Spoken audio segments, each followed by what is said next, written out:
My people, good afternoon. Um, as you know, we discuss important topics in education, especially in Africa. Today, I've been asked to talk about disabilities, inclusion, and the teacher. Now, many teachers, they say they are not equipped to implement the inclusive policy as it is in its completeness. Why? Because they have not been trained how to teach disabled children or children of different abilities.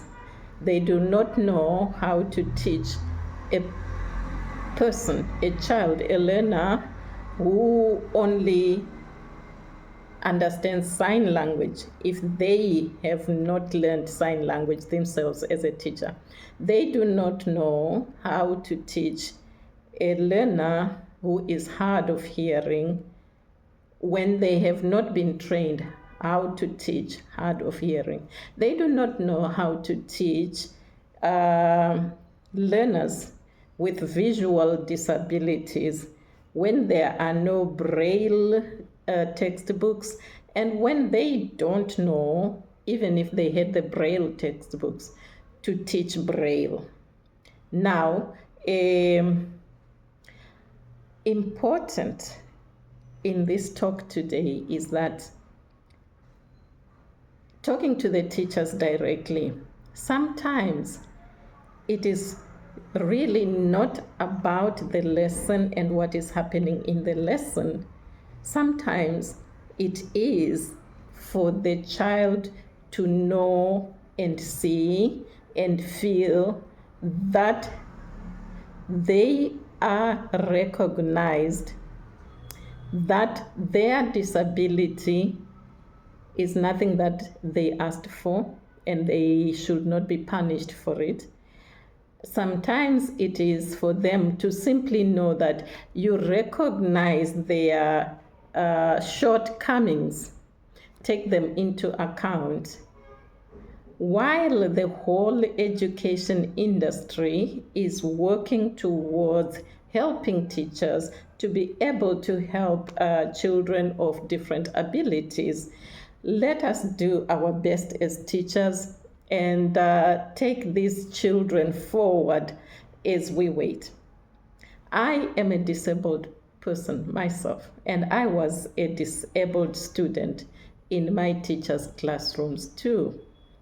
One teacher I remember very well, my disability is physical in my leg.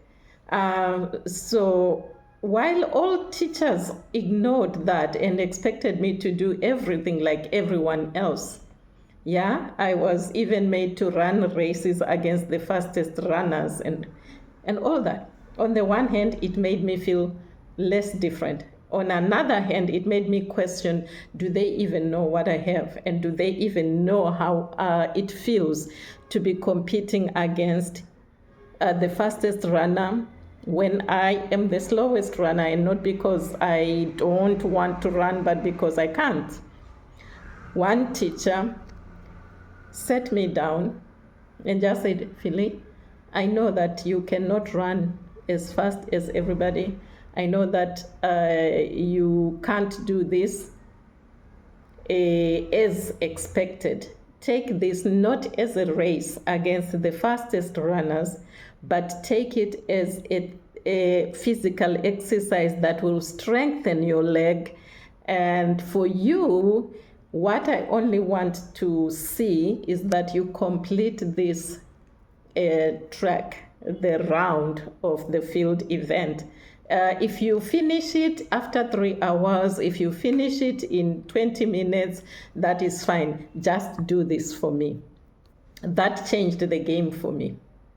I went into that field feeling seen, recognized, and that my disability had now been talked about. So the teachers knew And now if I run, I run. If I manage, I manage. If I don't manage. I ran that race, and to tell you today, I managed to come somewhere in the middle. Now, I'm telling you this so that you understand the disability, the inclusion, and the inclusive teaching.